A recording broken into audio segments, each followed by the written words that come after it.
ഏവർക്കും children's help ഡെസ്കിലേക്ക് സ്വാഗതം. ആത്മവിശ്വാസം വിജയത്തിന്റെ ചാലകശക്തി എന്ന വിഷയത്തെക്കുറിച്ചുള്ള ഒരു കൊച്ചു പ്രസംഗമാണ് ഇന്ന്. ബഹുമാനപ്പെട്ട അധ്യാപകരെ, എൻ്റെ പ്രിയ കൂട്ടുകാരെ, ഏവർക്കും നമസ്കാരം. നിങ്ങൾ ഒരു സൂര്യനാകാൻ ആഗ്രഹിക്കുന്നുവെങ്കിൽ ആദ്യം സൂര്യനെ പോലെ ജ്വലിക്കാൻ പഠിക്കണം എന്ന് ഡോക്ടർ APJ അബ്ദുൽ കലാം പറഞ്ഞിട്ടുണ്ട്. ആ ജ്വലനത്തിന് ആവശ്യമായ ഇന്ധനമാണ് ആത്മവിശ്വാസം. ഇന്ന് ഞാൻ ഇവിടെ സംസാരിക്കുന്നത് പരാജയത്തിന്റെ പടുകുഴിയിൽ നിന്നും വിജയത്തിന്റെ കൊടുമുടിയിലേക്ക് നമ്മെ നയിക്കുന്ന ആത്മവിശ്വാസം എന്ന മഹാശക്തിയെക്കുറിച്ചാണ്. കൂട്ടുകാരെ, ഏതൊരു പോരാട്ടവും ആദ്യം നടക്കുന്നത് പുറത്തല്ല, മറിച്ച് നമ്മുടെ മനസ്സിനുള്ളിലാണ്. പരീക്ഷാ ഹാളിലായാലും കളിക്കളത്തിലായാലും എനിക്ക് ഇത് സാധിക്കും എന്ന് നിങ്ങളുടെ മനസ്സ് പറഞ്ഞു കഴിഞ്ഞാൽ വിജയത്തിന്റെ പകുതി ദൂരം നിങ്ങൾ പിന്നിട്ട് കഴിഞ്ഞു.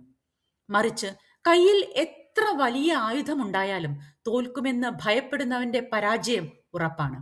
ആത്മവിശ്വാസം എന്നത് അഹങ്കാരമല്ല, മറിച്ച് പ്രതിസന്ധികളിൽ തളരാതെ നിൽക്കാനുള്ള ആന്തരിക കരുത്താണ്. നിങ്ങൾ കണ്ടിട്ടുണ്ടാകും ഭീമാകാരനായ ഒരു ആനയെ ഒരു ചെറിയ ചങ്ങലയിൽ ബന്ധിച്ചിരിക്കുന്നത്. കുട്ടിക്കാലത്ത് ആ ആന ആ ചങ്ങല പൊട്ടിക്കാൻ ശ്രമിച്ചിട്ടുണ്ടാകും. അന്ന് അതിന് സാധിച്ചില്ല. എന്നാൽ വലുതായി കഴിഞ്ഞും ആ ആന വിചാരിക്കുന്നത് എനിക്ക് ഈ ചങ്ങല പൊട്ടിക്കാൻ കഴിയില്ല എന്നാണ്. ആനയുടെ ശരീരത്തിലല്ല, മറിച്ച് അതിന്റെ മനസ്സിലാണ് ചങ്ങല കിടക്കുന്നത്. സുഹൃത്തുക്കളെ, നമ്മളും പലപ്പോഴും നമ്മുടെ പഴയ പരാജയങ്ങളുടെ ചങ്ങലയിൽ ബന്ധിക്കപ്പെട്ടവരാണ്. എനിക്ക് കണക്ക് ബുദ്ധിമുട്ടാണ്, എനിക്ക് ഇംഗ്ലീഷ് സംസാരിക്കാൻ കഴിയില്ല തുടങ്ങിയ ചങ്ങലകൾ പൊട്ടിച്ചെറിയുക. കൂട്ടുകാരെ, ആത്മവിശ്വാസം എന്നാൽ എപ്പോഴും ജയിക്കുമെന്ന ഉറപ്പല്ല, മറിച്ച് പരാജയപ്പെട്ടാലും എനിക്ക് വീണ്ടും എഴുന്നേൽക്കാൻ കഴിയുമെന്ന ബോധ്യമാണ്. നമ്മുടെ മുന്നിലെ വലിയൊരു ലക്ഷ്യത്തെ നോക്കി ഇത് എനിക്ക് സാധിക്കില്ല എന്ന് പറയുന്നതിന് പകരം ഞാൻ ഇത് പരീക്ഷിച്ചു നോക്കും എന്ന് പറയുന്നിടത്താണ് ആത്മവിശ്വാസം തുടങ്ങുന്നത്. പരീക്ഷാ ഹാളിൽ കയറുമ്പോഴോ സ്റ്റേജിൽ കയറി സംസാരിക്കുമ്പോഴോ ഒക്കെ നമുക്ക് പേടി തോന്നാറുണ്ട്. എന്നാൽ ഈ പേടിയെ മറികടക്കാനുള്ള ഒരേ ഒരു മരുന്ന് ആത്മവിശ്വാസമാണ്.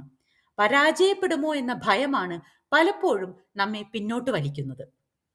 ഓർക്കുക, ലോകത്ത് വിജയിച്ച മഹാന്മാരെല്ലാം പലതവണ പരാജയപ്പെട്ടവരാണ്. എന്നാൽ അവർക്ക് തങ്ങളിൽ വിശ്വാസമുണ്ടായിരുന്നു. അതുകൊണ്ടാണ് അവർക്ക് ലോകം കീഴടക്കാൻ കഴിഞ്ഞത്. മറ്റൊരു സുഹൃത്തിന്റെ മാർക്കോ കഴിവോ നോക്കി നമ്മളെ തന്നെ കുറച്ച് കാണരുത്. ഓരോ വ്യക്തിയും വ്യത്യസ്തനാണ്. ഒരാൾക്ക് പഠനത്തിലായിരിക്കും മിടുക്ക്, മറ്റൊരാൾക്ക് സ്പോർട്സിലോ ചിത്രരചനയിലോ ആയിരിക്കും. നമ്മുടെ കഴിവ് എന്താണെന്ന് തിരിച്ചറിഞ്ഞ് അതിൽ വിശ്വസിക്കുക. മറ്റുള്ളവരെ പോലെ ആകാനല്ല, മറിച്ച് നമ്മുടെ ഏറ്റവും മികച്ച രൂപമാകാനാണ് നമ്മൾ ശ്രമിക്കേണ്ടത്. ആത്മവിശ്വാസം വളർത്താൻ ചെറിയ ചെറിയ കാര്യങ്ങൾ ചെയ്യുക. പഠിക്കാനുള്ള കാര്യങ്ങൾ കൃത്യമായി പ്ലാൻ ചെയ്യുക. നന്നായി തയ്യാറെടുപ്പ് നടത്തിയാൽ താനെ ആത്മവിശ്വാസം വരും. കണ്ണാടിക്ക് മുന്നിൽ നിന്ന് സ്വയം പ്രചോദിപ്പിക്കുക. എനിക്ക് സാധിക്കുമെന്ന് ഉറച്ചു വിശ്വസിക്കുക. പ്രിയ സുഹൃത്തുക്കളെ, ആത്മവിശ്വാസം എന്നത് നമ്മുടെ മനസ്സിന്റെ ഒരു പേശിയാണ്.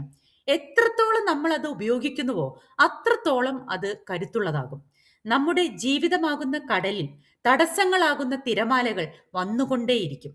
എന്നാൽ ആത്മവിശ്വാസമാകുന്ന തുഴ കയ്യിലുണ്ടെങ്കിൽ ഏത് കടലും നമുക്ക് താണ്ടാൻ സാധിക്കും. നമ്മൾ വിശ്വസിച്ചാൽ മാത്രമേ ഈ ലോകം നമ്മളെ വിശ്വസിക്കൂ. ഒന്നോർക്കുക, ചിറകുകളിൽ വിശ്വസിക്കുന്ന പക്ഷികൾ ഒരിക്കലും ഇരിക്കുന്ന കൊമ്പ് ഒടിയുമെന്ന് ഭയപ്പെടാറില്ല. അതുപോലെ നിങ്ങളുടെ ചിറകുകളിൽ വിശ്വസിക്കുക. ഈ ലോകം നിങ്ങൾക്ക് മുന്നിൽ വഴിമാറും. അതുകൊണ്ട് ആത്മവിശ്വാസത്തോടെ മുന്നേറാം, വിജയം വരിക്കാം. ഏവർക്കും നന്ദി, നമസ്കാരം.